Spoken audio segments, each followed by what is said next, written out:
Honeysuckle, English textbook for Class 6. Chapter 7, Fair Play by Premchand. Let's begin by learning some difficult words from the chapter. Became indifferent, lost interest in or did not care for. Grudged, gave unwillingly, felt angry. Swallowed these insults, tolerated them. Make it up, stop quarreling. Mum, quiet, nominate, propose or suggest someone's name for something. Abide by, accept. Seldom, rarely. Tight spot, difficult situation. Deviate, move away from. Has your best friend ever done something you thought was wrong? What did you do then? Did you keep quiet? Or did you tell your friend what you thought? Listen to this story about two friends who had to decide what was more important, friendship and enmity, or a sense of what is right and what is wrong. Let's begin this chapter. Fair Play, Part 1. Jumman Sheikh and Algu Chaudhry were good friends. So strong was their bond of friendship that when either of them went away from the village, the other looked after his family. Both were greatly respected in the village. Jumman had an old aunt who had some property.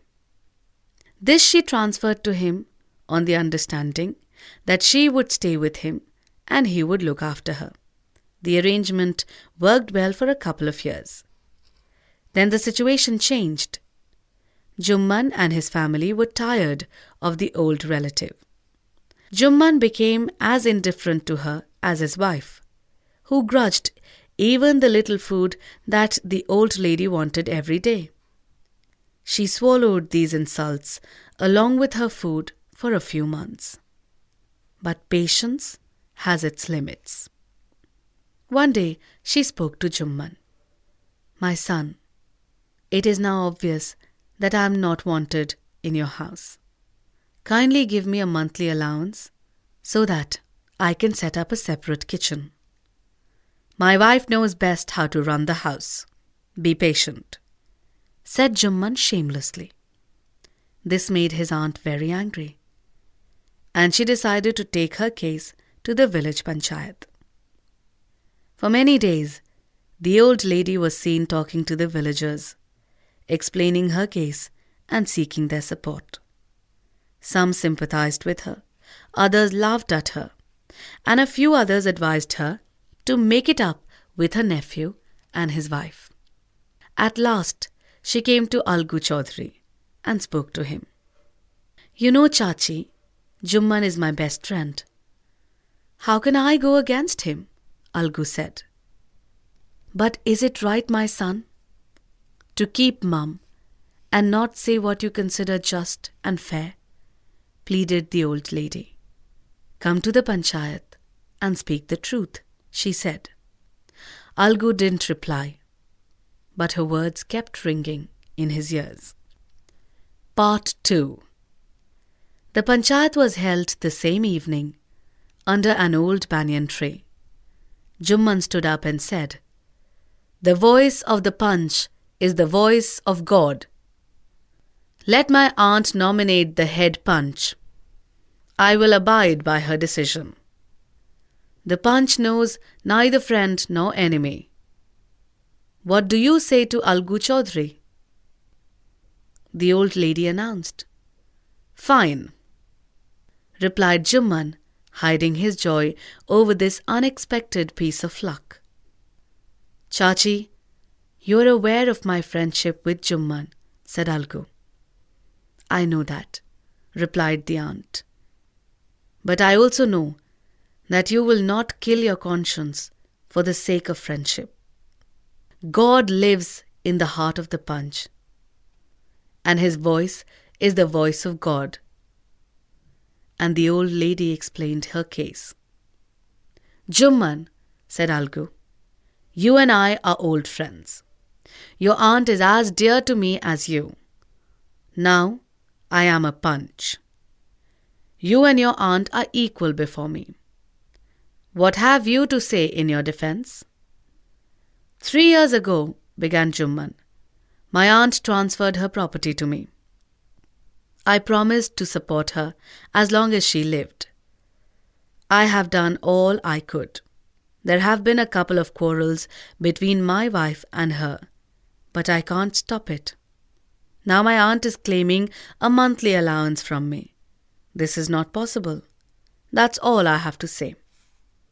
Jumman was cross-examined by Algu and others. Then Algu announced, "We have gone into the matter carefully. In our opinion, Jumman must pay his aunt a monthly allowance, or else the property goes back to her." Now the two friends were seldom seen together. The bond of friendship between them was broken. In fact, Jumman was Algu's enemy and wanted his revenge. Part 3. Days passed and, as ill luck would have it, Algu Chaudhry found himself in a tight spot. One of his fine pair of bullocks died, and he sold the other to Samjhu Sahu, a cart driver of the village. The understanding was that Sahu would pay the price of the bullock in a month's time. So it happened that the bullock died within a month. Several months after the bullock's death, Algu reminded Sahu of the money he hadn't yet paid. Sahu got very annoyed. "I can't pay you a penny for the wretched beast you sold me. He brought us nothing but ruin. I have a bullock. Use it for a month and then return it to me." "No money for the dead bullock," he said angrily. Algu decided to refer the case to the Panchayat. For a second time in a few months, preparations for holding the Panchayat were made, and both the parties started meeting people, seeking their support. The Panchayat was held under the old banyan tree. Algu stood up and said, "The voice of the Panch is the voice of God. Let Sahu nominate the head Panch. I will abide by his decision." Sahu saw his chance and proposed the name of Jumman. Algu's heart sank and he turned pale. But what could he do? The moment Jumman became head Panch, he realized his responsibility as judge and the dignity of his office. Could he, seated in that high place, have his revenge now? He thought and thought. No, he must not allow his personal feelings to come in the way of speaking the truth and doing justice. Both Algu and Sahu stated their cases. They were cross-examined and the case was considered deeply. Then Jumman stood up and announced, "It is our opinion that Sahu should pay Algu the price of the bullock. When Sahu bought the bullock, it suffered from no disability or disease. The death of the bullock was unfortunate, but Algu cannot be blamed for it." Algu could not contain his feelings. He stood up and said loudly over and over again, "Victory to the Panchayat! This is justice. God lives in the voice of the Panch." Soon after, Jumman came to Algu, embraced him and said, "Since the last Panchayat, I had become your enemy. Today I realized what it meant to be a Panch. A Panch has no friend, no enemy. He knows only justice. Let no one deviate from the path of justice and truth for friendship or enmity." Algu embraced his friend and wept, and his tears washed away all the dirt of misunderstanding between them.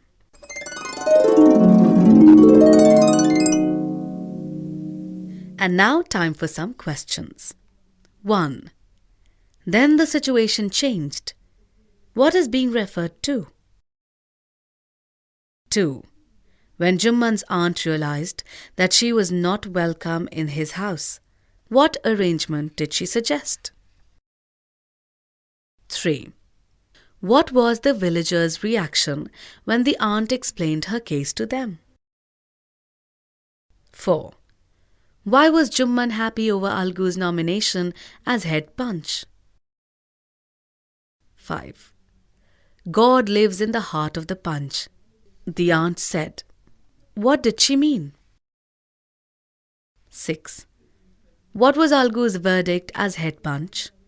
How did Jumman take it? 7.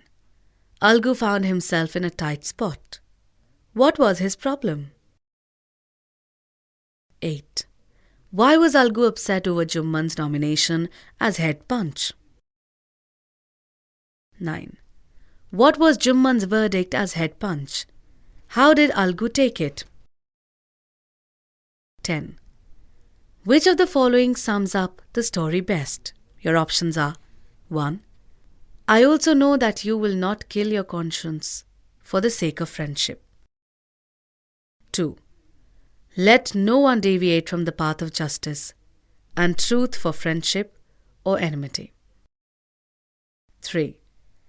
The voice of the punch is the voice of God. Give a reason for your choice.